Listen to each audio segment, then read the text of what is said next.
Okay, hey everyone, welcome to day 6 of the SLP Summit. We are so excited to be back. We have got one awesome speaker for today, so Jenna from the Speech Room News. And if you don't know Jenna, she is a rock star SLP. Oh, let's see, there's things popping up there.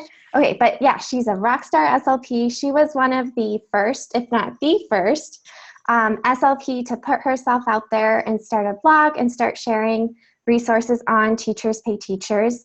And her blog is very popular, and she is the #1 seller on Teachers Pay Teachers out of all of the speech language pathologists, which just speaks to the quality of her resources, but also her outgoing personality. She's a lot of fun. And that just shines through all of her blog posts and resources as well. She also created 2 courses for SLPs with lots of great resources there. And she's presented at ASHA and other professional conferences. I really don't know how she does it all, and she does it all so well. But she's not all about work. She's got an adorable dog named Cooper, and the cutest camper, which you'll have to follow her on Instagram for. And so I am so honored to present Jenna Rayburn to you guys, and she is going to be talking about strategies for structuring preschool therapy sessions. And so I'm really excited to hear all about that. All right, thanks, Marisha. You guys, we need some emojis or something for Marisha for hosting this shindig. This is awesome. And I'm super excited to be here, and I'm super excited for the ways the internet is expanding. I don't know if that's a real thing, but it just feels like, I don't know, every year, every 6 months, something different happens where we're sharing in a different way. And I just think that is super cool. Okay, I'm trying to get my chat open and my windows open. Can you guys see my presentation? Someone comment if you can see it. And all right, you're commenting super fast. Oh my gosh, you guys are all so wonderful in the comments. I love all these messages. Okay, you can see it, everybody's good. And you can see me, and I might turn my video off in a little bit just so we can focus on some other stuff, but hopefully we'll get it all working. Okay, everybody can see. I'm so glad you guys are all here. Yes, right? This format is wonderful, Madeline. I love it. Hi ladies. Hi from Texas. Hi. Oh, Megan, you don't want me to turn my video off, but sometimes I talk with my hands. I'm gonna talk with my hands a lot tonight, but that's just part of my delivery, my pragmatics. So when the ladies of SLP Toolkit, also wonderful, and Marisha said, hey, we're doing this summit. Do you want to do that? I was like, yeah, for sure. We're going to see hours to people. This is going to be amazing. They were like, what do you want to talk about? And I was like, well, preschool, because that's where I live right now, preschool. And I was having I've been having one of those months where I feel like I just have to go back to basics for myself. Do you ever have that? Like, you're in therapy and you're doing all these evidence-based interventions, and you have your iPad out and you're doing AAC and you're doing all this stuff, but then the kid still crawls under the table. I know Jen talked last night about those kinds of strategies, but we're going to keep talking about them because I find myself going back to my basics. What did I learn in my very first grad school class, and how can I use that to help facilitate what I'm doing? And so today I had a new grad student start with me. She's an intern. She's a first year, and I was finding myself listening and talking about all the things I was talking about in this presentation. So I think this is still applicable. If you're new to preschool, it's gonna be really applicable. If you've been doing preschool for a while, like I have, hopefully it's just you refocusing yourself on the settings that you use and the setup and all those strategies that you do to really, just facilitate the best speech therapy you can, the best way you can, without even doing the therapy. It's just setting that environment and what kind of routines you're using, all that good stuff. So the picture today that I put on the cover is real life for me. I know that if you look at my blog and my Pinterest page and my TPT page, and you're like, gosh, Jenna's got it together. listen, I'm the Post-it note queen. All of my visuals are made on a Post-it note first, and then I come home and whip them up into a really cute visual that I can share and use the next time. But the first time I use something, it's usually on a Post-it note. Or see this alligator picture up here? This is somebody's first bend board. I made it on the fly. They wouldn't do what I needed them to do. They couldn't transition, so all I had to do was write, you know, you can have the alligator after snack. Crocodile dentist will do like wonders for your therapy. Hopefully you all have crocodile dentist in your cabinet. But so nothing I'm gonna say today is like, you have to have these perfect things all planned out. This is real life. Real life is hard. And so we're gonna hopefully give you some strategies. And if you can just walk away with a few things, I'll be happy. Okay. So now my clicker's not working. Okay, there it is. So that's me, Jenna Rayburn. My disclosure statement that I give at the beginning of all CU presentations is that I own my company, the Speech Room News, LLC, and I make money off of it so that I can feed my family and do all those kinds of things that I have to do. And I went to Ohio University in Athens, Ohio, go Bobcats, and then I went to Ohio State. And I loved both of those experiences for different reasons. I had great, you know, courses at OU, and at Ohio State I had wonderful clinical opportunities. Columbus is a crazy awesome city, and so I had a lot of time to look at all these OHIOs in the comment. You Buckeyes, I see you in here. I think I saw some Bobcats too. I see you, Athens. I see you all. Woohoo! So I loved both of those, but I had a really nice range of clinical experiences at Ohio State. I think that gave me like the foundation to know that I love everything and not just kids. So if I was doing adults, I'd be doing inpatient rehab. I love that part of therapy. I love the cognitive part. I love, you know, watching somebody work up the Rancho scale. I love all that kind of speech therapy. But when I went to get a job, like, what do I want to spend every day doing? And it's playing with kids right now. That's what I want to do.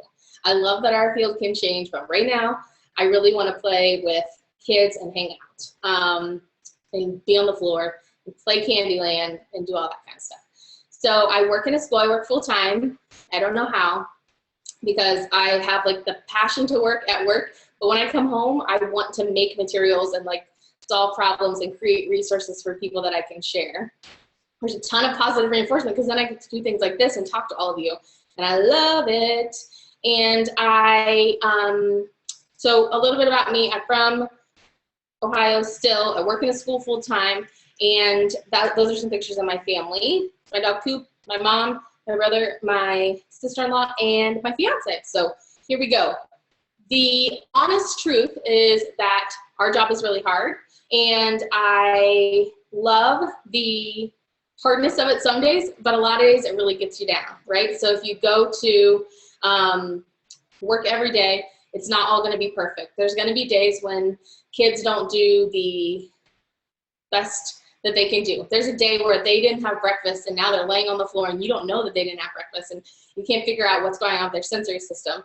And so this is my Instagram picture of last week. I had one of those weeks, had to leave at lunch and just like go decompress. So I hope you're doing that. If you go decompress, hopefully you can come back and be ready to learn. And my last little random quote before I get into the meat of this is that just try to listen today and pick one thing. You can do anything, but you can't do everything every day. So listen to this presentation. Hopefully you find 2 nuggets that you can take and try tomorrow and really work it out. Okay, I lied. There's one more meme. So this is preschoolers in a nutshell, right? They're sour than they're sweet. And so this is why preschool, the setting, the expectation is so important. You really have to spend the time to make your environment ready for their ever-changing personalities and their ever-changing attitude and sensory systems and all those things that keep changing every day. So here is how I prepare for success. First of all, the right space. I create routines, and not just the same kind of therapy routine every day. I work on behavior management with my students, and I try to have really clear learning targets with them. Even though they're preschoolers, I can, you know, set them up in a way that's successful. And then I create resources that engage. So I saw somebody just wrote in the comments, hours of planning. Yes, preschool is hours of work. The wing it factor that you can do with a third grader is a lot different than winging it with a preschooler, and I totally agree. But what I try to do is set myself up with routines and behavior strategies and materials that I keep in my cart because I do full inclusion, and then I have those resources ahead of time. So even if my wing it is to grab a book and our tick cards, I can still do that and use those other routines that I have in place to support my kids and their instruction. So we're going to talk about all of that. Okay, let's get started. So the right space, that is Grad School 101 when you talked about placement of where you're going to sit with your student. Where are you going to put your kid? Where are you going to sit in the chair? Are you going to sit across from them, next to them, all that kind of stuff. So, oh shoot, there we go. So I do full inclusion. So I use a cart, that's my space. And then I have a space in each classroom that I kind of take over when I go in there that day, but I don't have a speech office. So the right space for me needs a lot of proximity and what level I'm gonna get on, but that's my cart rolling down the hallway one day. I just had to take a picture of it. And I was glad I did because I used it in this presentation. So when I have an office that has my computer in, but I don't see students in there. So I go in my cart to students every day. I work in a preschool only district-wide building. So we have 13 classrooms. We have 3 speech therapists, 4 OTs, physical therapists, adaptive PE. All of our classes are taught by intervention specialists. So I am in a building that is all preschool and all special education, really. We have typical peers in 9 of our classrooms, but as you know, peers aren't always peers, and those kids are still really needy because they're 3. Even if they are a typical peer, they're really needy. So our classroom, our building is a lot of all hands on deck for everything. And all of our services, OT and speech therapy services, are delivered right in the classroom. And we go in on like a scheduled rotation. So I go into all my classrooms twice a week, and I spend an hour in there each time. I service up to 8 kids in one classroom. So it just depends on our enrollment, but we're really fortunate to all be in one building because the collaboration is really high. Like I sit in my little office with 2 other speech therapists, so we do a lot of collaboration for that part. So when I'm talking about my rooms, I mean my cart and my classrooms that I go into. So I have different kinds of classrooms, so we'll talk about those. There's a picture of my cart. It's in my living room. I brought it home to do a video. So if you search on Google Future News cart tour, you'll find it. I did a video that explains exactly what everything is in my cart and where I got it. So all those like extra things that are hanging off the front, you see those? So you can get those at Target. There's some other dollar store things in there. And so I gave a detailed like list of what's in my cart. So if you want to see that, you can go after this and search that up. So that will be perfect. But I'm thinking about if you're not using this cart and you have a classroom, just make sure you have fireproof curtains to hide your bookshelves so that your students aren't distracted by, you know, a bunch of therapy materials. Use cabinets. If you have wonderful wooden cabinets, put everything behind them. That would be wonderful. But I know that's not the case. If you're in a closet and you have stuff stacked high, that's not the lucky case for you.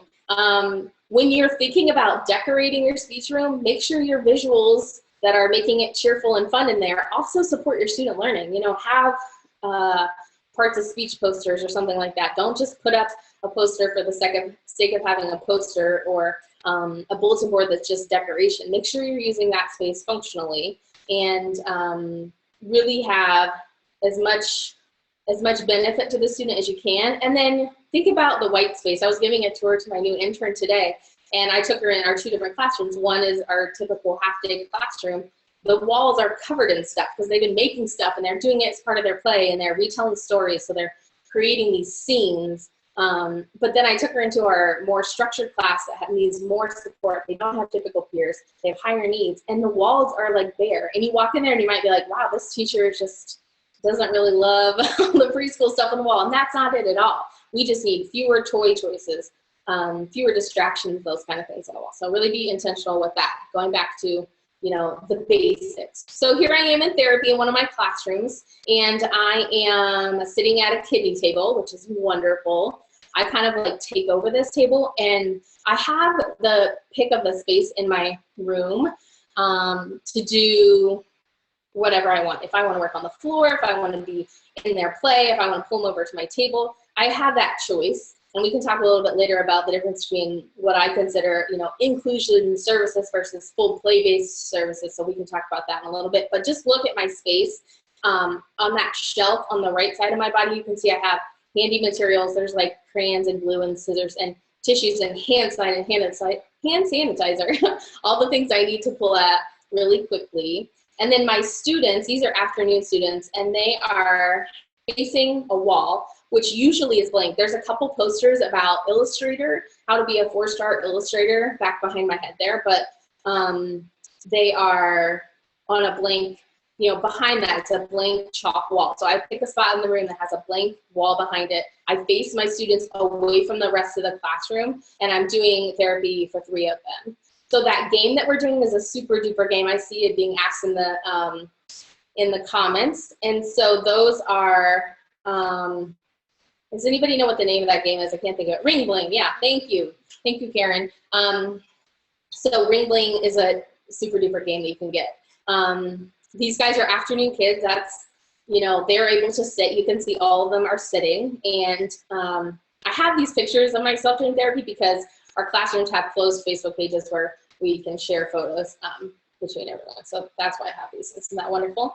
And you can see I have my data sheets out, but all my kiddos are facing away from the rest of the room, which is where all the chaos is happening. My intern today was like, I can't believe these kids can work with you with all that going on. They were like retelling the story of the bear, what's the song? Going on a bear hunt today. And my kids are over there, and some of them were distracted. They had to stop and do that. But, you know, most of them have, you know, learned that skill. They're in PM preschool. They learned like, okay, I'm working with my teacher. I'm over here and focused. So it's a really nice to have kids who can do that. And then you'll see a difference in this group. So these are morning kids, not a single one sitting down, and that's okay. My expectation for these guys isn't to sit. They're all standing and kind of like bouncing on the table. You can see they have their arms on the table and they're kind of bouncing it. Yeah, see, all these kids are on my caseload. I have I work full time. So you can see I have a time. Can you see on my cell phone, there's a time timer going off? I can see the red elapsed timer. So they probably needed some support to stay there. I'm doing something with my hands that's more, I don't know, trying to keep them engaged. And so these guys are facing the wall again, but their expectations a little bit different. So we're using those expectations a little differently. So here's 2 more pictures of me doing therapy in the same classroom. On the left, I'm in the center with the kiddo. So I talked earlier about what's the difference between just going and doing full push-in where I just join what the kid's already doing versus me working at a table. Most of the time I have the kids kind of work at a table with me. If their goals are things like phonology and we're working at the word level, I need them with me to practice. But once they get to the sentence or conversational level, like this kiddo on the left, we work on doing that same skill and working on that carryover, but in play.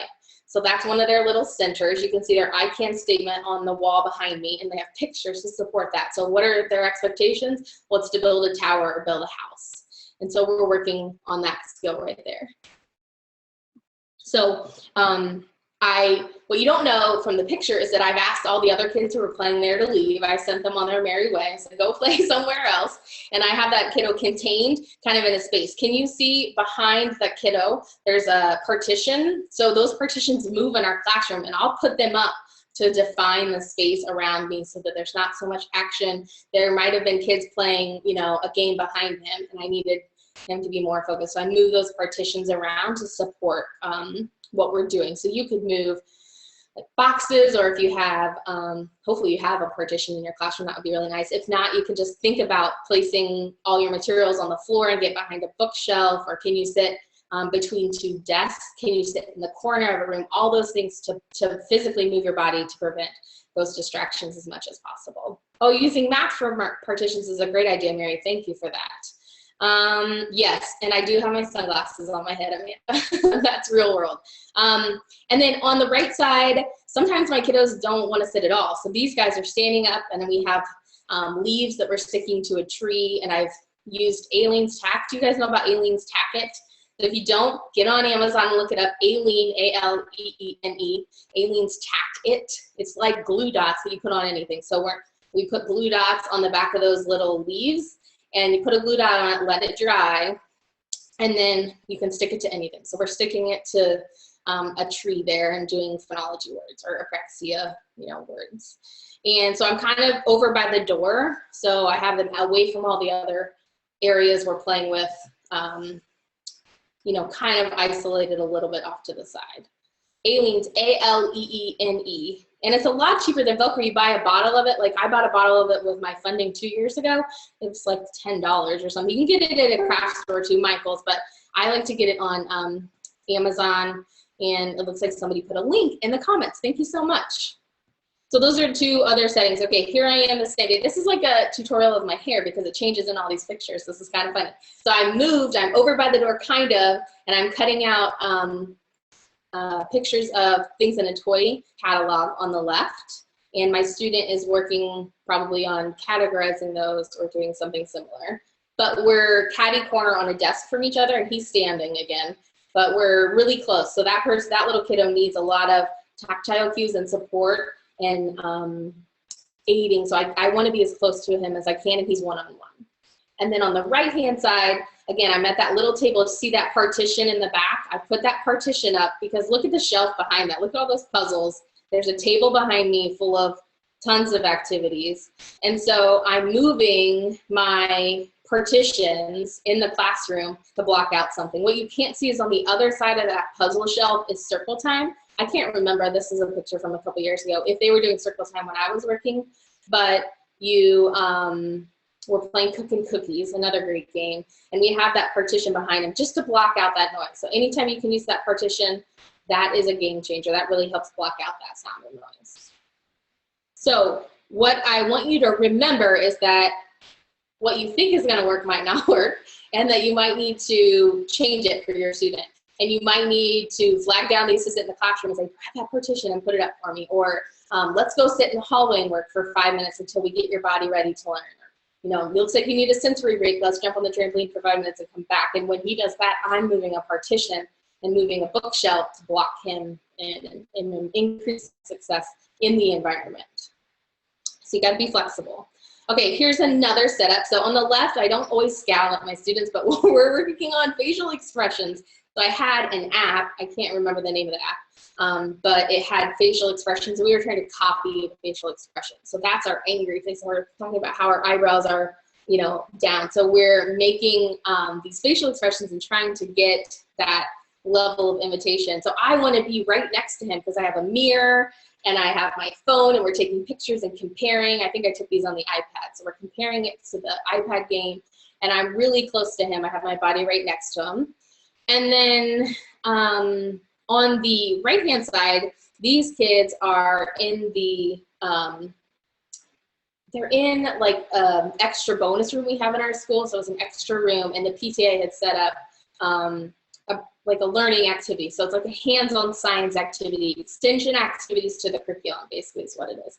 So the PTA is all the stuff set up. So when my kiddos walk in there who need a lot of support, that's a really overwhelming situation. They don't know the routine. It's a new idea. PTA usually has 3 activities to cycle through, which is great, but my kids are really struggling in there. So sometimes I go with them.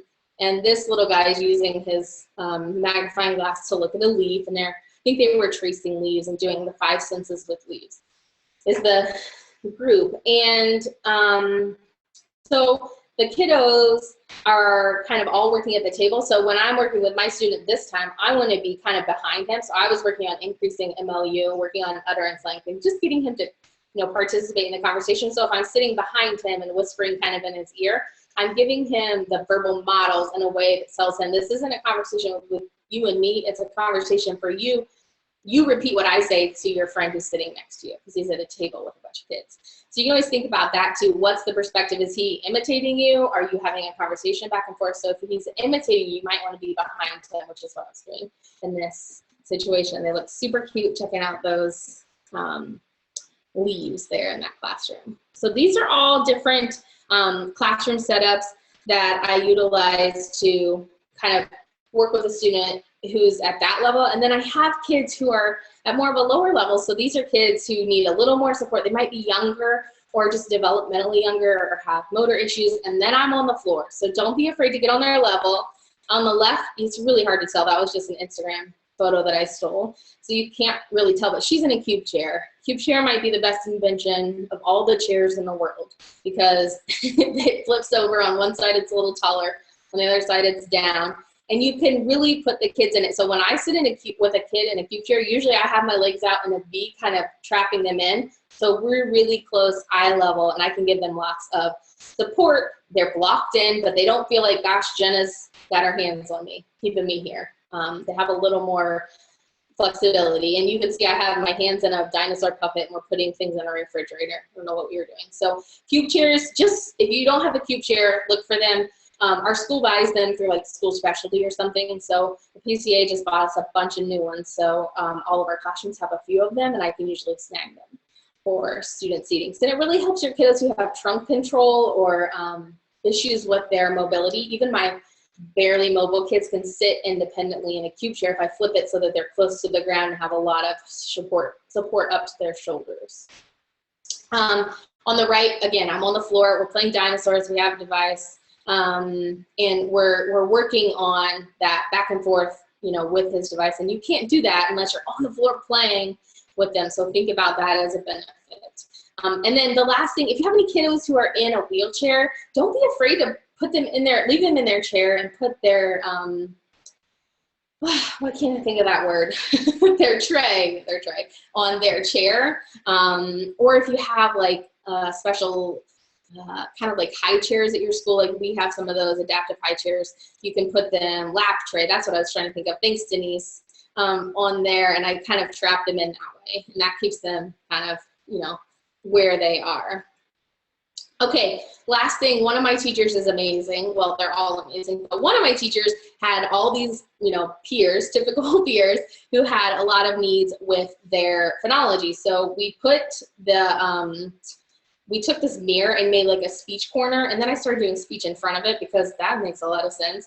So we would cycle through different phonology targets in the classroom, and she would just take the time every day to say, oh, you know, Jenna, go check in with the speech mirror, or Ava, go check in with the speech mirror. So she's telling all her kids to check in, and they would walk over to the mirror, use the cue, and try to say the speech sound. So I loved this. And it can be really beneficial because it's like carryover, and just having it out in the space is a reminder to the teacher and the teaching assistant to utilize those, because it can be really easy. They're so busy with so many other things. So if they have it out in front of you, that's a really easy way to do it. And you can see this isn't like, we made those frog crafts in speech one day. So I just made my example and then left it there for her. Ours weren't printed, and that was like my example that I printed out, and then we had traced that frog onto paper and made it with our students. So that was an activity that I had already made. I didn't have to make it special, I just taped it to the wall. And then I taught my teacher how to go to mommyspeechtherapy.com. The Little B speech people are amazing, and I think they're presenting on Thursday. Correct me if I'm wrong, Marisha. But and so you can go to their website, and it has like K, initial position, K, medial, K, final. I know we have access to all that, but you know what? I don't have time to print that for my teacher and look it up. And you know, I just don't have time. So if I teach my teacher to go to Mommy Speech Therapy anytime she needs, you know, speech sounds printed out, she can do it, or her assistant can do it. So really super easy. Yeah, Marisha said they're coming on, Little B Speech is coming on Thursday. So that's their website. They do the Articulation Station app. And so that's a great way to do that. Yeah, Little B Speech, before they were Little B Speech, they were Mommy Speech Therapy. That's her company. So, okay, moving on. Here is a totally unstructured opportunity. This is a snowball fight, and that's an OT and an intervention specialist and myself. We were all in there playing, and so we're doing, we have like, I think there's some socks and some paper wadded up and some of those styrofoam balls, and we're playing snowball fight. So first you have to build the fort up, and then you have to have a snowball fight over it. So sometimes therapy doesn't have to be anything serious. It can be totally fun. So that is just an example. One more example of the way I work with inclusion in my classroom to set up success is to do these like taped board maker signs to everything. So you can tell when it's late in the year, because about March, I'll have things like this taped to like every service of a classroom. I should I can put them on Board Maker Share probably because I have them in Board Maker. So I take a piece of paper and I'll do this for only the sounds that are really common. So I know I have kids working on K and G. I know I have S and S blends, and I know I have the F sound. Those are my most common phonological issues. Maybe some final consonant deletion for my morning kids, but usually by March we've got that nipped anyway. So I take sounds that are perfect for the activity, like on the art table, that's what this example is. So crayon, color, cut, give, and glue. 5 words that can be used at the art table for a prompt given by anyone. It doesn't have to be the speech therapist, and it can be the kid too. So I tape them around the room. It supports my students because they know that those are words they can use, and they have their sounds. And we can use the same cues to be a cue for staff members, right? Because they're like, oh, no, Jenna, what are K words? What are they? Okay, his name, great, his name has a K, and I'll practice that every day at snack when he's asking for something or when he wants to line up, or, you know, but what other words are there? And it's natural for us to think of those, but it's not natural for everybody else. So you really want to support them all the ways that you can. So these sound card cues you can do for all areas. Think about the book area. That would be a really place to do it. You can do cover and book and magazine, and think about all the sound loaded words you can do and put them all over the sphincter room. You can tape one to the snack table. You can tape one right outside the motor room door. We have an indoor gym. It's just basically playground equipment, you know, tricycles in our gym. But we don't really go outside to recess. Our kids usually stay in. So we have, you know, this motor room that has all this opportunity for support, and you can tape something like this. And then you can use the mouth. That mouth clip art is from Teachers Pay Teachers, so you can download it and buy it if you want to. Or you could, what's the, good golly, I can't think of the name. There's a couple, I think if you just Google mouth clip art for K sound, you'll find some things. I'm not sure what's out there, but this is something I paid for on Teachers Pay Teachers, that clip art.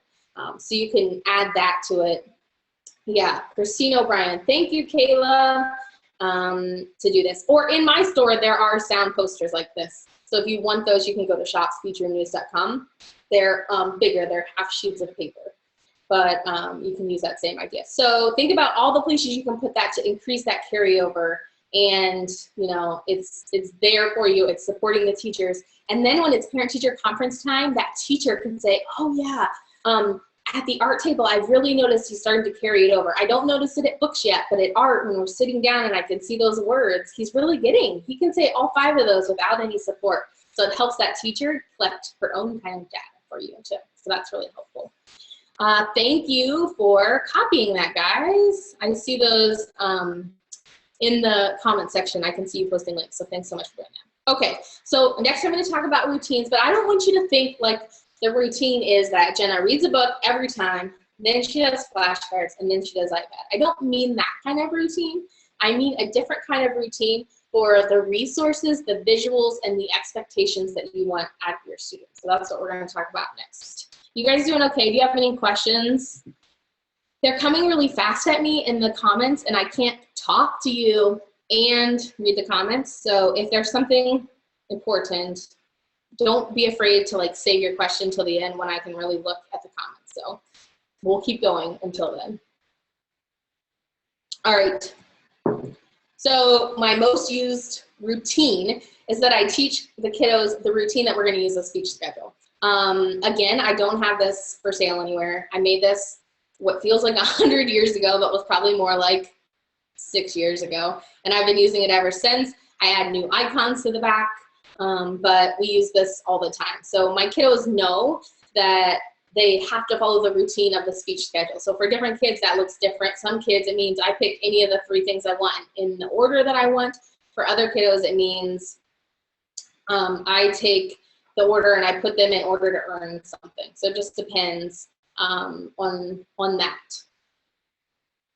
So here's a couple examples of how I'm using that speech schedule. I mean, it's not rocket science. Hopefully, if you're working with preschool, you know the value of routines and this schedule. So on the left, that's an eval day. So that's a kid who's never seen my speech schedule and probably never been in speech therapy. I have the PLS out.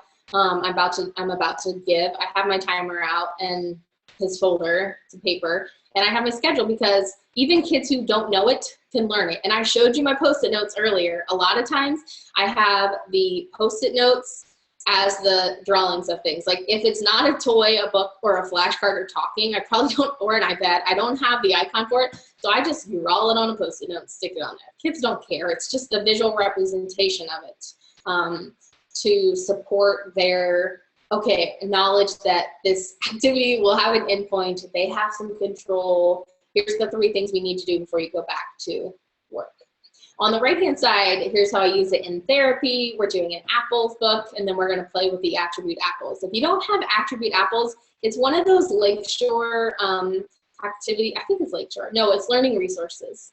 Learning Resources is the brand, and it's a set of apples that have different things in common, like colors, sizes. Some have worms, some have stems, and it's really, really nice if you are one of those people who likes to use materials in different ways. Like I'll use attribute apples all year for different things. We'll have it in an apple tree when it's the fall, and then we'll have apples in our stocking because why not, at Christmas. And then when we play, you know, restaurant, we'll have them out. So we do lots of different things. Those are pretty good resource to have. One of those things that I just use all the time. And then here it is again, and I told you I'm a Post-it note girl, so here's my Post-it notes for this kid. I was trying to do my speech schedule, and that wasn't working. We were doing an interactive vocabulary book. So I sell interactive vocabulary books in my store. A lot of other TPT sellers do too. These things are the gold of my preschool therapy because I have them made for every season, and I always have something to fall back on. So you'll always see this in my speech therapy cart because I use them religiously for that activity that kind of fills the space or introduces a new topic for my students. So this kiddo was having trouble because she couldn't figure out why the book pages weren't in order with the icons. So she was like, you know, really upset. So I made a little on the fly social story. They don't have to be in order, and that's okay. So I made it on a Post-it note. So I use these books for everything. If you search Jenna Rayburn interactive vocabulary books, you'll see examples of them. There's some freebies in my store at shopsfeaturenews.com, so you can try them out, see if they work with your kids before you go buying anything. All right, let me keep going. Here's another example of some routines that we build into our program. So the visuals in different classrooms look different. On the left, that's a visual schedule for some students who have centers to move through. These are our more supported classrooms. And on the right are the visual expectations of our bodies. So I'm going to show you my behavior chart in a little bit. It looks a little different than this, but that's the same idea. So you understand that I'm not talking about the routine of therapy is that we do the same thing every time, because that's not life. I don't want to teach my preschoolers that. I want to teach them, here's how I keep my body ready, here's how I understand the expectations that my speech therapist has for me and moves through. All right, next page is some information about transitions. There's some more schedules there on the left and center picture. Those are object cue level students, so they can't do the picture icon. So we have our schedules as a picture icon, and so it's hard to have there's no clay mold of my face for the object schedule. So usually I'm the same thing as like table time for them, which would be like the puzzles, the books, that kind of stuff. So we use that G puzzle to indicate it's time to come to Miss Jenna, since there is no clay mold of my face for this for this kiddo's interactive schedule, object cue schedule. But I do want to point out the benefit of a transition object. Is that it can get your kids to you when you think they're never going to come. So on the right hand side, that little picture of me, that's like one of my Facebook page picture that somebody stole off of my Facebook page and made as their classroom icon of me. And most of mine just have that little teacher board maker square, which is fine. It doesn't matter to the kiddo. But I found that picture of myself in the hallway one day. And I don't know if that was flattering, like the kid wanted to come see me, so he had pulled me off the wall and took me with him, or if he was like, no, we're not seeing Miss Jenna today. I'm gonna take this and throw it in the hallway, never to be seen again. So the transition object can really help them. So one transition object is just the little icon that says time for speech or it's time for teacher time. And sometimes I give that to the kiddo. Some kids who have a schedule, they are used to that. They use it all the time. But another student who doesn't need a visual schedule for everything might have that same use of a transition object when they are ready to come to you. So you know those kids who when you call them, they just have a meltdown because they don't want to leave Legos and it's the best time ever.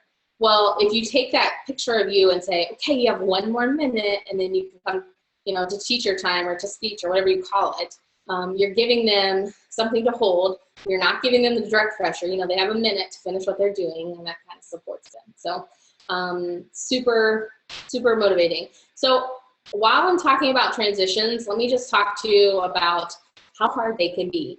And I think that's something you get with experience is like all those little tricks. But I'm thinking about one of my classes. So I have 6 students in there, and the way I get each of them to transition to me is totally different. So one kid just needs the 1 minute warning and the picture of Jenna or the teacher icon, and he'll come over in a minute. That's fine. Another student, I know I have to take her right after snack because snack is non-preferred for her. So if suddenly something that's, you know, work, which is me, is not so non-preferred, but compared to snack, which she hates, can you believe a kid hates snack? I'm really preferred. So I just align myself to utilize that hard time for her and make myself a reward. Well, she still has to stay at snack for a certain amount of time, but then she can come, you know, to me and be rewarded to come to speech.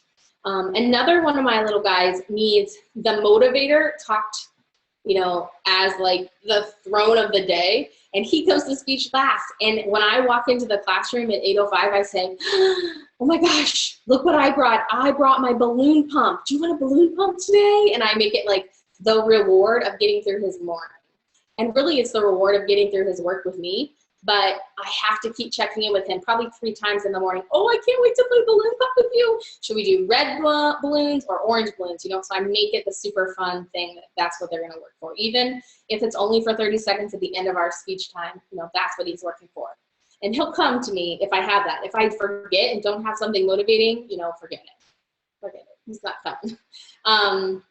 I have some kiddos who will transition to me, but they won't stay with me. So if you have a kiddo who wants to flee after 1 minute of work, you know, that's the attention span of some of these kids. Some kids are just at that sensory motor play level, and so their attention span is going to be really limited, and that's okay. So what I do for those kids is just plan a lot of activities, but I can't plan enough activities to last 20 minutes with her attention span. So I plan 3 activities and I cycle through them really quickly. So the first 1 minute we're playing bubbles, and then 1 more minute we're playing with a light toy, and then the last minute we're playing with the balloon pumper or the, you know, the noise makers, whatever it is. Even if it's low level stuff like that, I don't want her to get bored. I want her to stay engaged. And I'm probably trying to get her to, you know, communicate with PECs or communicating with one of those things. So it's just trying to really get her to motivate with those kinds of things. I have another student who, you know, needs the speech schedule with all his preferred, so we switch it preferred, non-preferred, preferred, non-preferred, so you can kind of set up that.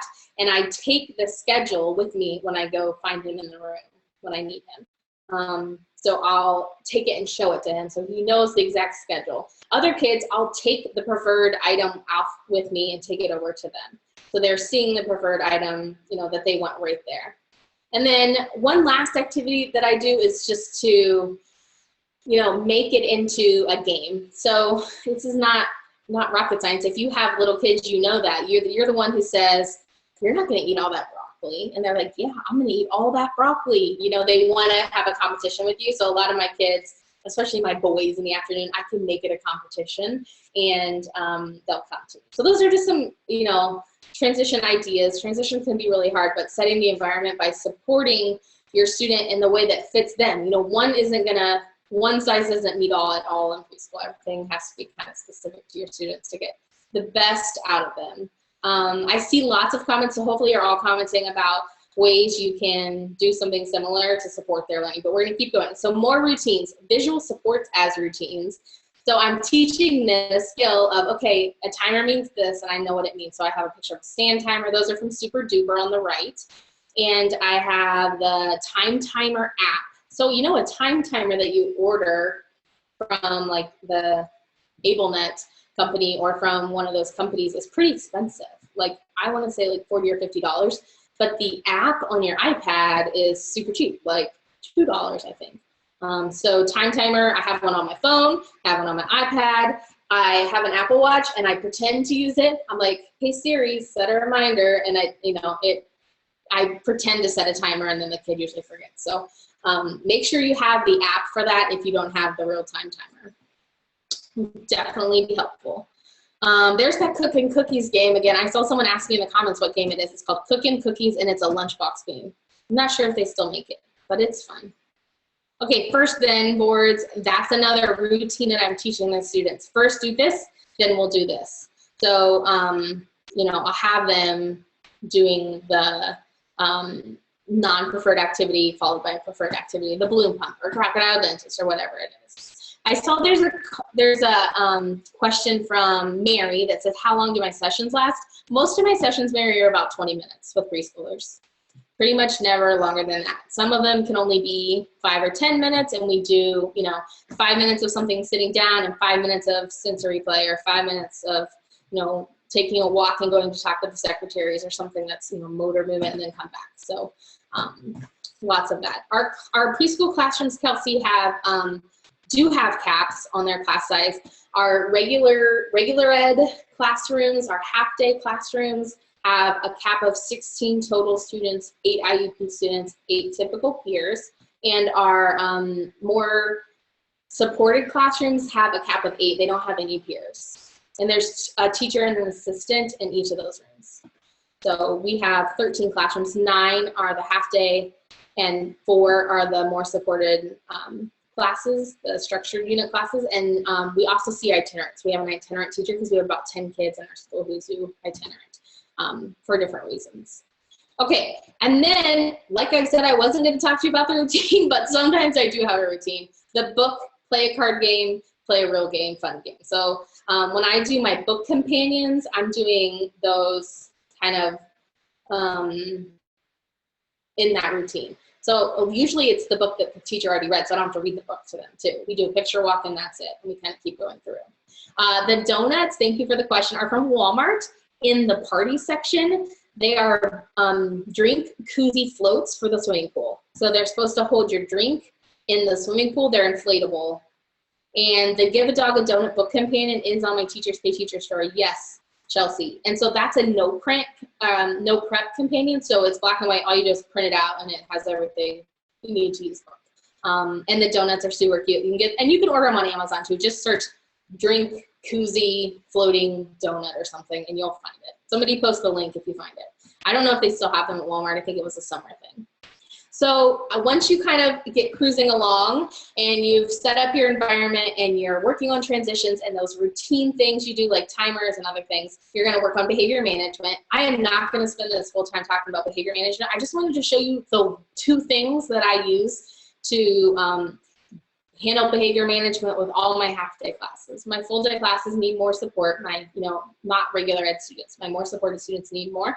But this is the one target I use for behavior management in my half-day classes. I carry it on my cart with me. The kids know what it means, and I use it all day. You can find it in my Teachers Pay Teacher store in the Learning Targets packet. So if you're looking for it, it's in the Learning Targets packet. It's a 1-page. You laminate those little targets, you Velcro them on, and that's what I use. So we use whole body listening in my school, and we use learning targets with every teacher. So my students know what a learning target is, and they know what it means to be on target.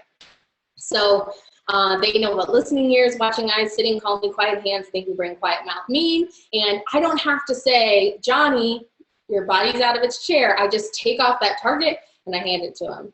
Or I positively reinforce the other kid next to him and say, wow, Johnny, I love how your eyes are watching my activity, and that's all I have to say. So of course there are kids with more severe behavior needs. We're not talking about those. We're talking about your typical wiggly 3-year-old who's just cruising around in his chair and probably can't sit for a lot longer. So you can keep this, in your cart, on your thing, keep it near you. I usually pull it out as a refresher for some groups to get going, and then I put it away. Some groups I don't even get it out for at this point in the year. I mean, we're in January, so a lot of them are kind of cruising along, and I just keep it in my cart. So if you remember, I told you I did a video tour of my cart. You can see how I organize all these things in my cart that I need all the time. So just search Featuring News Cart Tour, you'll find it. Okay, Number 2 in my behavior management just is I got this at Goodwill. I don't know what it's supposed to go to. I think it's like a Jake and the Neverland Pirates treasure chest. Can you tell how small it is? It's the size of my palm. It's really small. This is a random Instagram picture. Sorry for the weird selfie. And it's the smallest treasure box. Nothing fits in it, like 1 piece of candy, 1 tissue. I'll put anything in it. I'll put a Post-it note that says dance party. I'll put nothing in it, and their activity is that they get to pick where I go play with them in the classroom. Literally anything. Oh, you won. Today you won a drink at the water fountain. Let's go. And so we walk out to the water fountain when they're done. So this is my, in my back pocket, if the kid's having a rough day, I might say, did you want to work for the treasure chest today? I don't have a treasure chest that I use all the time. I have this thing. I might put a tissue in it, and then when we're done, we do this funny routine where we pretend to blow our nose so far that the tissue flies up in the air. I mean, preschool kids are easily entertained. That's my favorite part about them. They're not a 15-year-old who only cares about his Nike Air Max shoes and his iPad, right? These kids want to be with you. They want to interact with you, so they're super easy to kind of redirect. So this is a really fun treasure box. So find some, it doesn't have to be a treasure box. I just found this at Goodwill. It's like, oh, I need that. Find, I don't know, a little bucket, a little hat box. At Christmas time when there's all those weird little gifts that come in little jewelry boxes or something like that. Turn one of those into your prize box. It doesn't have to be fancy. All right, moving on. Clear learning targets are something that my building uses totally across the board. We use formative instructional practices. I've written a little bit about that on my blog, so if you've never heard of that, go read about it. Just search FIP, formative instructional practices, and learn about learning targets. So 2 initiatives that go with that are the fact that we use learning targets to make clear examples of what is going to be learned, and we do a lot of self-assessment. So there's 2 ways that I incorporate that into my speech sessions, and that is with these little flip cards that I use. So these are my learning target cards. The link to download those I actually put on there. Look at me, bit.ly.com/SLP learning targets. Capitalization matters for that to make it go. So I carry these little rings around with me. Remember, I said I don't have a classroom. It's not like I'm posting these on the wall. I carry them with me, and there are these little learning targets so that my students know what the heck we're learning on today. I was so happy today when my intern, I was like, this is Miss McKenzie, and this is, Johnny, and what time are you working on, Johnny? And he was like, shh, and he had his lips down, and he knew, and I was like, yeah, he knows. He's 4, and he knows what he's working on in speech. You know how many 8-year-olds don't know what they're working on in speech? And 8-year-olds that I was working with, not just like that it's me, it's that I'm using learning targets, and they use learning targets all day. So all day when they're at school, they know that they are here to learn. I mean, they know they're having fun too, but they know what a learning target means, and they know that every time they're working with someone, they're working with a learning target, with something in mind. And so when they go home, their parents can say, what did you learn today? And hopefully they can spit out a little bit of their learning target, not all of it. And then off to the right-hand side of each of these, you can see that they have the thumbs up, thumbs down, thumbs in the middle. And that's really important because I want them to start taking ownership of the self-assessment, because we know that that's what it is for carryover. We need them to have the ability to say, gosh, she said sock and I said socked, and that doesn't make sense. And I said, okay, it didn't make sock, so I have to do that. And so these learning targets, I'm not trying to sell them to you, but I will tell you about them. I have different ones. So I have mine on these rings. They're on, like half sheet of paper or less. And so I have ones for articulation and phonology, pragmatics, language, and grammar. So there's different sets.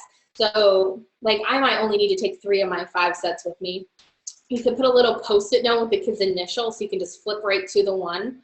But most of my kids are working on the WH question 1 and the statement different and the phonology one. So I can just flip through them really quickly. And I think I have some more pictures. Let me turn the page. There it is, of me using them. So this kiddo is playing Lids and Lizards, another fabulous game. If you don't have Lids and Lizards, put that one on your Zulily list, because Zulily always has great sales on super duper products, and this is a great one you can get for 50% off usually. So she's got a pronouns activity, She can't read, so it's okay that it says I can use subjunctive pronouns. She's not reading that. She's 3 or 4. She's looking at the pictures and she knows boy means he, girl means she, two people means they. So it's written in first grader language, you know, second grader language, but she's not reading, so we're just using the pictures. All of them are illustrated. And so we're playing the game, and they, we're like splitting up the Liz and Lizards doesn't have pronouns in it, but we had like a boy and a girl bear, and we're giving things to the bears. So, you know, she wants the toothbrush, he wants the hairbrush, whatever it is. So the little pictures underneath there. And so we're using that. And so on those cards, I see people some asking in the questions, yes, there's blank ones. So you can write in. I laminate mine, and then I can write in to them, you know, whatever they're learning if it's not on there. But really these are pretty general. So there are ones like I can use a longer sentence. I can, you know, they're real general. So you can make them usually work, you know, with most of them. So I can statements and the thumbs up, thumbs down. And then Scarlett posted this awesome picture on the right that is the learning targets. There's a poster form you get too, and she posted them on her bulletin board because she has an office, right? I don't have an office, so mine are on the flip chart. But if you have kids, and see those, I think they're in the fry buckets on the left. Is it backwards to the left? She has the little card, so the kids come in, find their learning target, and post it. How cool is that? Super great idea. Here's another example of them. These are where I store them when I have the big posters. So you can see they're kind of on these laminated rings, and on the back of each of these pages is the extras. This is how I did it last year. This year I switched to the half sheets, so those are really great. Okay, and then we have about 5 minutes left. It's perfect, I can go fast. Some resources that engage, because I think that's the last thing you have to do to really set the stage for engagement. So I haven't talked at all to you about strategies, like how to elicit that K sound or how to teach a kid pronouns. I'm not talking about that kind of stuff, but I am talking about the value of resources that do different things. So we're going to talk about a few of those today. Okay, so the first thing is visual supports. So on the right-hand side of this page, you'll see those F sound supports. Part of my RTI packet has these in it. So I'm creating visuals, activities that support the instruction. And I think that's one of the most important things that you can do in preschool, because in preschool, you can't just wing it and give kiddos, you know, those questions. You have to give them the resources. So we call the F sound the hose sound sometimes. Right, kind of sounds like a hose. If it doesn't to you, just wing it with me. So I have them trace the sprinkler lines up while they're saying that sound. So those visuals are really supportive. That's in, see the red packet in the middle? I give you a lot of visuals with my hands today. Those packets are part of the response to intervention packet. You can find that on my Teachers Pay Teacher Store too. And then on the right-hand side, oh no, my visual is covered. The same thing, I have my mouth cards there. So they're covered.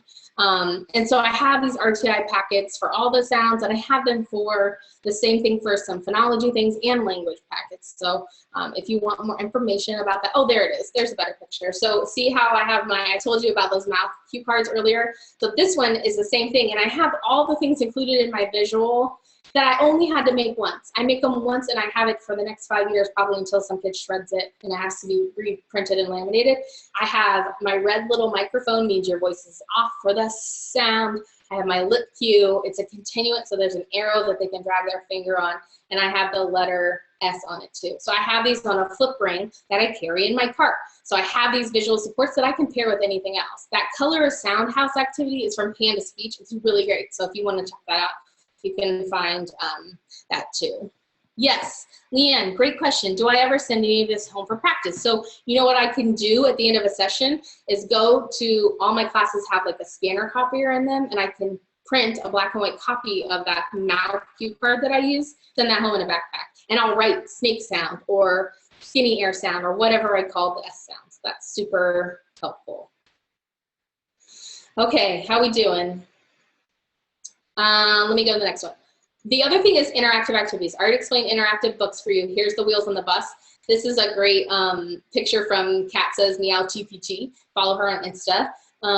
she got a bus and she paired it with the book. So not only does she have the book, she has the bus. She probably got that out of her classroom. All my classrooms have a little bus in them.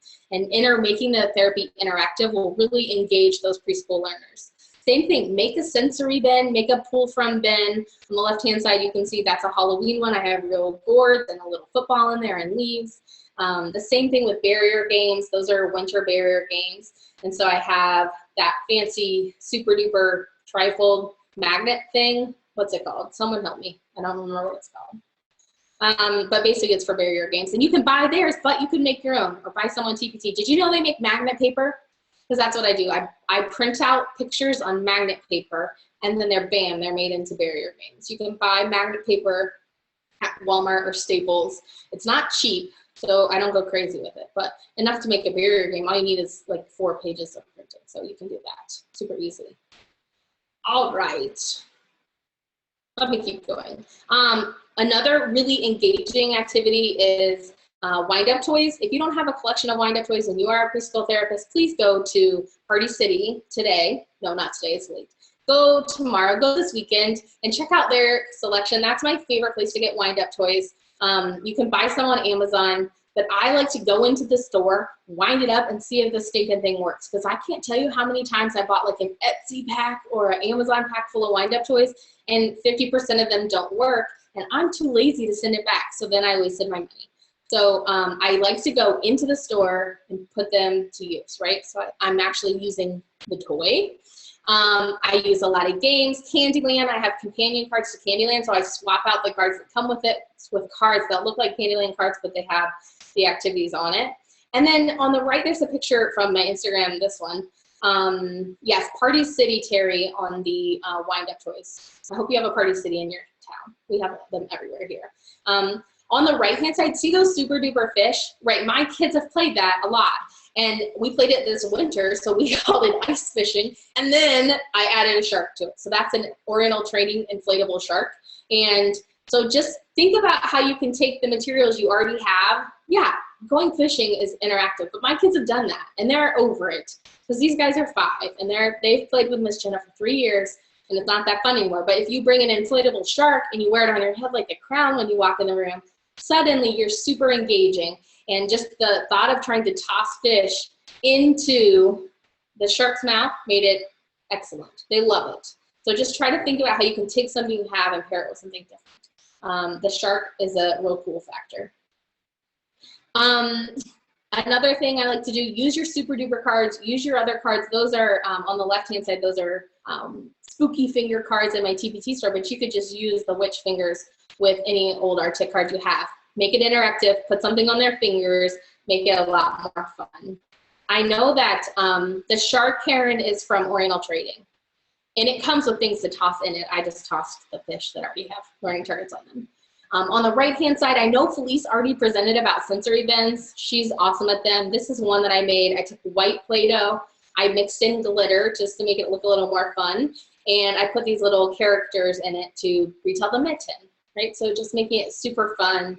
A little easier to retell the story than using it with pictures to retell. So I like to do that.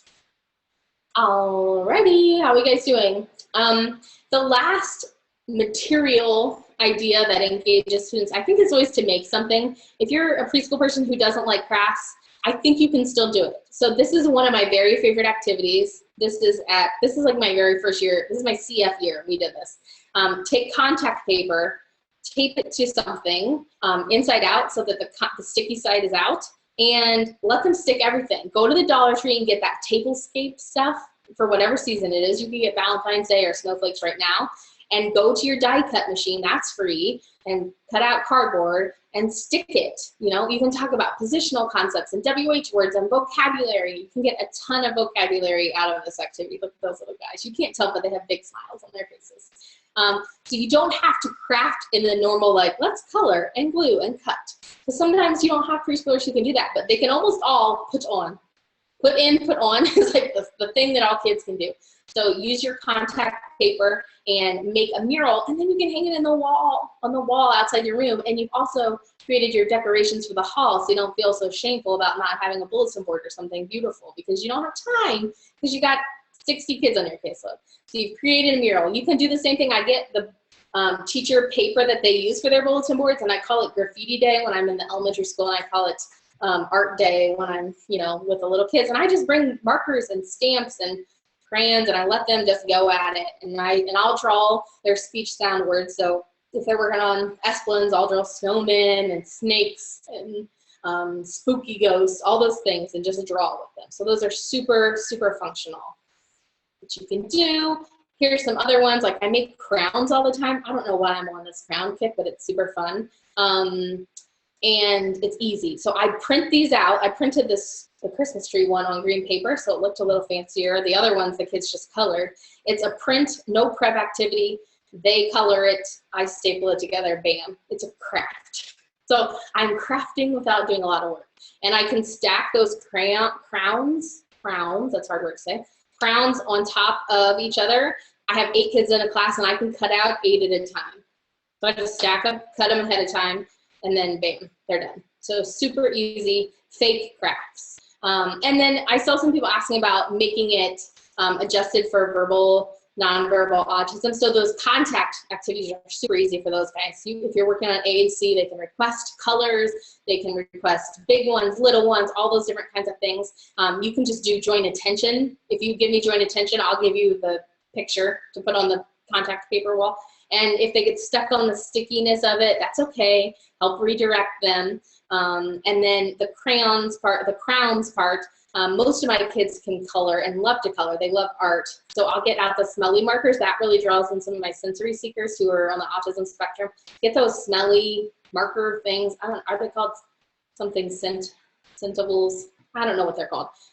So I do those all the time. The scented markers really can get some of your sensory seeking kids, or you can turn crayons sideways and do them on something rough so that it feels bumpy. That might engage your non-engaging, you know, autism spectrum kids. So just try to make it. And they don't, Mr. Sketch, yeah, that's the markers, or Centos. Good job, guys, thanks. So if you turn those activities into something more sensory, sometimes you can grab the attention of those kids on the spectrum. And they don't have to be perfect. It doesn't have to be colored in perfectly. It doesn't matter if it has one stripe across it. If it's something they did, you can sit at home and their parents like to see that too. You guys hanging with me? So we talked today about the right space, like go back to Grad School 101, think about your body positioning, create routines, but not routines of I do the same thing every day. It's the routines of here's how I use a timer, here's how I know how to transition, here's how I know the routine of my schedule when I come to speech. I know how to use a schedule, that kind of stuff. Behavior management, so I only told you 2 things. I have that chart that I use that's in my I Can Learning Targets packet that I use with everybody, and I use my little empty treasure chest that sometimes I put tissues or nothing in, or dance parties and we just celebrate little things, or a Skittle if I'm feeling real generous. Clear learning targets, so we post our learning targets. I can say the sound. I can look at my friends when I'm talking to them. I can ask a question. I can use he and she, those kind of learning targets. So all my kids know what they're working on, and they have that self-assessment piece where they get thumbs up, thumbs down, thumbs in the middle, they're not sure. So they're working on self-monitoring that. And then resources that engage, so visual and crafts that are easy, fake crafts as I like to call them, or just really engaging activities like motor play, like wind-up toys, things like that. So I think those things are the things that when I'm thinking about preschool in a nutshell, that's the background stuff. That's the extra that helps the actual therapy that you do work. And I say that that's the extra, but that is a lot. Think about all that positioning and the right space in the room and all that kind of stuff. Like that's all important. So I hope you learned something. I hope, like I said, you can't do everything, but you can do something. So I hope you pick 2 things to go home and do. I've been seeing a lot of comments. You can ask questions here. Marisha, you can help me monitor these. And we're gonna do a giveaway, so don't leave. Don't leave if you wanna win the giveaway. We have 3 things to give away. I'm gonna give away those I Can Learning Target packets to 3 people. But I wanted to point out that everyone's been asking about data collection. And so that's really, you know, on the top of my brain because I had a new intern today who was like teaching how to do everything. And I was telling her that most of the time, if I'm talking about a phonology kid, I wait until like the end of my session and then keep data on the last 10 trials. I always want to do 10 because then I never have to get out a calculator to calculate a percentage. So I can do 5 or 10 so I can multiply it. But I never want to get out a calculator and figure out what is 7 divided by 8 because I don't know. I'm not good at math. That's why I'm a speech therapist. And I just collect that data the last snippet. Because I'm teaching, I don't want to be collecting data the whole time. I want to teach. I want to interact. I want to respond. I don't want to be like, plus, oh, nice sound, right? I got to be fast. I got preschool.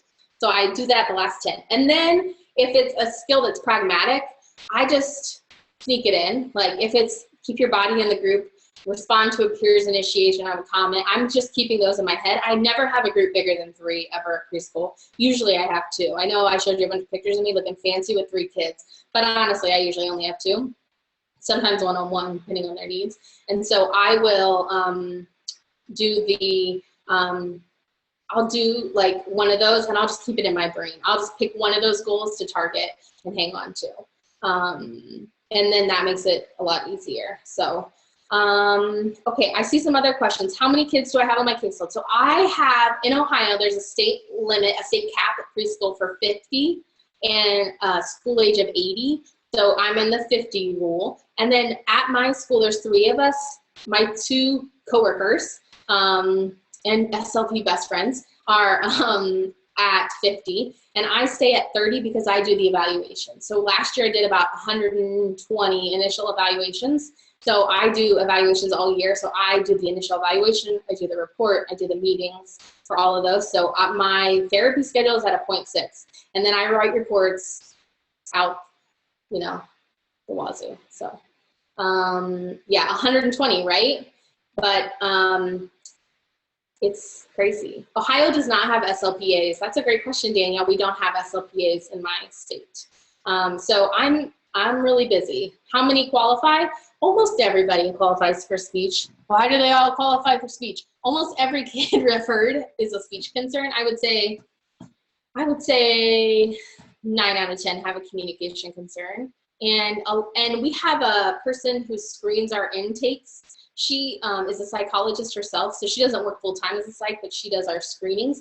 So we have a really thorough screening process. So by the time someone gets to our evaluation table, our play-based evaluation, they have been thoroughly screened, and we don't have a lot of kids who don't qualify for anything. We of course do, because that's great when they come in and they don't qualify, but we have a lot of kids who you know, are requesting evaluations who aren't appropriate for an evaluation. So a kiddo who has a TH error and he's 2.5, well, that kid's never gonna get to our table for screening. So I see that you're commenting, I missed all those. So I don't wanna talk about preschool assessments anymore. I see all those questions about what assessment I'm using. Girls, that is a different day. That's too many questions. Do you have any questions about preschool, any things I talked about today? And Marisha, do you wanna send me a winner, the first winner, and I'll give that away? We don't do RTI first if it's a community referral or like an incoming 3-year-old. So if they're a peer that's already in a program, we do RTI. But if they're coming in from the community, we don't do RTI. Yes, Judy, the hour did fly by. That was so crazy. Yes, my groups are almost all mixed. Most of our kids have a ton of, you know, therapy needs. And so a lot of them have both needs, but even if they aren't, they are totally needy. Okay, first winner, Monica McGuire. You're a winner. Email me. Hey, Marisha, can I see that other one? Because I can't see my winner list. It went away.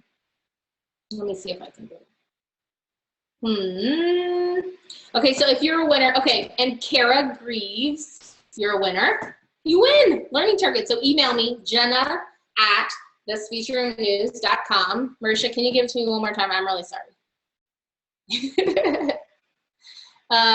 Maria Holder, you're a winner. You won, that's 3. So we had 3 winners. You win the I Can Learning Targets. Email me, Jenna at thespeechroomnews.com, or find me on Facebook if you can't remember that. I'm so glad you guys came. I saw a question, do I have parents in my sessions? No, we have a couple parents in for itinerants, but we have about 150 kids on IEPs in our school. They come either in the half-day program or in the full day. more extended day program. And we have about 10 students on itinerant for different reasons. Like they might have need home-based services because they have a health issue, or they're already enrolled in like a church preschool that their parent doesn't want to, remove them from. So we go see them there. So we have about 10 of those students. So, oh my gosh, I'm so glad you guys loved it. How often do I communicate with parents? Well, I try to communicate frequently, but that's pretty hard. I send a monthly newsletter home, and I just try to check in with emails. Like every week I pick a few kids and email their parents. And I send stuff home in a backpack once a week, I try. So that's the reason I do a lot of those crafty things, is because I can send that home and it's, something the parents can work on right then. I'm so glad you guys thought this was super helpful. Heather, there's up to 16 kids in each of our preschool classrooms, 8 typical peers, 8 IEPs. Do I ever work with general ed kids in my groups? Usually if I have a gen ed kid in my group, Denise, it's to work on RTI with them, but sometimes I pull them over to work on, like, to be a peer, because sometimes I need it for those social sessions. So yes, thank you for the email. Do I train paras to support my therapy? Yeah, remember that part when I was talking about those pictures that I've taped all over the room? That's what I'm doing. I'm working with the paras to support that. How do I make sure I meet IEP minutes? Well, I told you that I go into my classrooms twice a week. So I keep track on my data sheet of how many minutes I had. Like if I could only get 10 minutes because a kid had a bathroom accident and had to leave on Tuesday, I know on Friday I have to get them for 20 minutes. So I keep track of it. Any other ones? Oh, thank you, Terry. That's super nice. How do I make sure parents are reinforcing targets correctly at home? I don't know. How do you do it, Taylor? No, I don't. I talk to them. I go to every parent-teacher conference I can. I go to every IEP meeting, even if it's just to pop my head in for 2 minutes and say, hey, I'm still alive. I'm working with other kids, so I can't stay for this whole meeting, but here's what I do. And I'm in one building all the time. So that sounds kind of crazy. I know maybe to some of you to like go to every single IEP when you're not a required member, but I'm in the building, and so I can. I have to do that all the time. April, the Candyland cards are from my Teachers Pay Teachers shop. So just go to shop.speechroomnews.com and type in Candyland in the search bar and you'll find it. One building, I know, isn't that amazing? That's why I can never leave this job. It's amazing. I love it so much. There's 3 speech therapists in my building. It's all preschool, which is like totally my sweet spot. I feel so comfortable, and so I love it because I get to specialize in this. And so I love it so much. Okay, one more question, and then I'm gonna have Marisha kick us off of here because it's bedtime, girls. I worked all day, and I had a new student, my intern, for the first day. You know how tiring that was? Whew. This was super fun, though. I feel like more energized now than I did at 3 o'clock when I was leaving that. Yeah, Kaylee, I would love if you came and observed me. That would be super fun. I wish I had just had like a Jenna cam to follow me around, but only if you guys did that too, because I would want to see what you're doing all the time. You started a new intern too, Monica? It's so fun. Mine is awesome. I can't wait to let her get in there, do it. It'll be fun. And a copier. Yeah, it's hard. It's hard. It's nice to be in a building where we have so many teachers and assistants, but it's also kind of hard because there's, a lot of things to do. So it's after 10. Woo, go to bed. All right. I don't see any more specific questions. Marisha, come back to us. I'll take a drink. Okay, so I think I'm back on. Yes, it looks like it. But thank you so much. That was so much good information. I wish I was going back to preschool. It's so fun. Everybody has to try to get a preschool job. Yeah. I had to work in middle school for a year to get this job. I took a job that I knew I wasn't going to like because I knew someone was going to retire. And I'm like, I'm going to take a chance that I can weasel down into the preschool job. And luckily it happened. So thankful. Yes, awesome. But thank you so much. And so amazing job, like I said. And then tomorrow we will have Heidi from Little B Speech sharing about articulation and phonology. So come on back, and thank you again, Jenna. This was amazing. And hope you all have a great night. All right.